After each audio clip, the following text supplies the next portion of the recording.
ज्ञान व्यापी के केस में हम लोग जीत की दहलीज पे खड़े हुए हैं, और जब आर्कियोलॉजिकल सर्वे ऑफ इंडिया की रिपोर्ट खुलेगी तो ज्ञान व्यापी का जो सच है ये सबके सामने साबित होगा।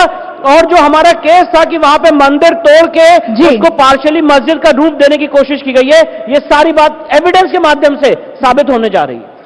सदगुरु जी, आपने कुछ समय पहले एक बयान दिया था, मैं चाहूंगी कि उसके बारे में आप सबको बताएं। आपने कहा था राम भक्तों के बारे में कि जो लोग श्री राम का विरोध करते हैं वो इस राष्ट्र के नहीं हैं। मैंने ऐसा बयान दिया, मुझे याद नहीं है। मैंने ये कहा है कि जो राम का विरोध करते, मैंने कहा देखो पहले दल का विरोध शुरू किया उन्होंने। पक्ष और विपक्ष हर जगह होता है। भारत एक संवैधानिक राष्ट्र है, संविधान के तहत पंजीकृत सारे दल हैं, तो कोई भी दल पाकिस्तान का नहीं है, यहां पर चाइना का नहीं है, सब भारत के ही दल हैं। परंतु दलों का विरोध आपस में भारत के विकास को लेकर के, उत्तर प्रदेश के विकास को लेकर के होना चाहिए। परंतु यह दल विरोध धीरे धीरे भारत विरोध में आया, और अब भारत विरोध धीरे धीरे राम विरोध में आया।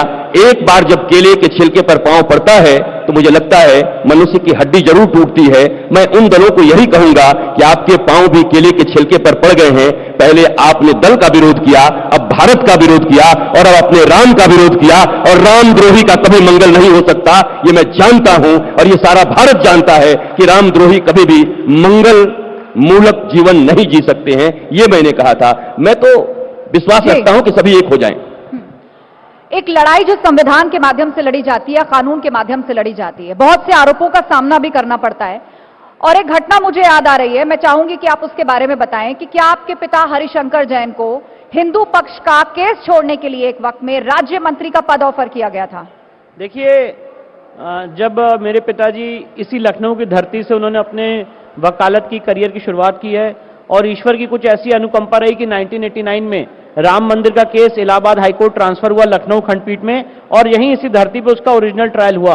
तो जब ओरिजिनल ट्रायल शुरू हो रहा था तो एक पक्ष ये नहीं चाहता था कि वो इस केस में आए और अपनी सेवाएं दें, और मैं आपको बताना चाहता हूं उनको बाबरी मस्जिद एक्शन कमेटी का वकील होने का ऑफर दिया गया था, और भी बहुत सारी सुख सुविधाओं का अलग अलग। किसने दिया था ये ऑफर? जो बाबरी मस्जिद एक्शन कमेटी के लोग थे उस समय, उन्होंने ऑफर दिया था।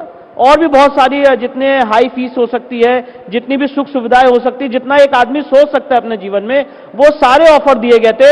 पर मेरे पिताजी माननीय हरिशंकर जैन साहब ने अपनी अंतरात्मा की आवाज सुनी और कहा कि मैं भगवान श्री राम के खिलाफ नहीं खड़ा हूंगा। अगर मुझे केस लड़ना है तो धर्म के साथ मैं केस लड़ूंगा, धर्म के लिए खड़ा रहूंगा। और तब से लेके 2019 तक उन्हें अपनी सेवाएं राम मंदिर के केस में दी, और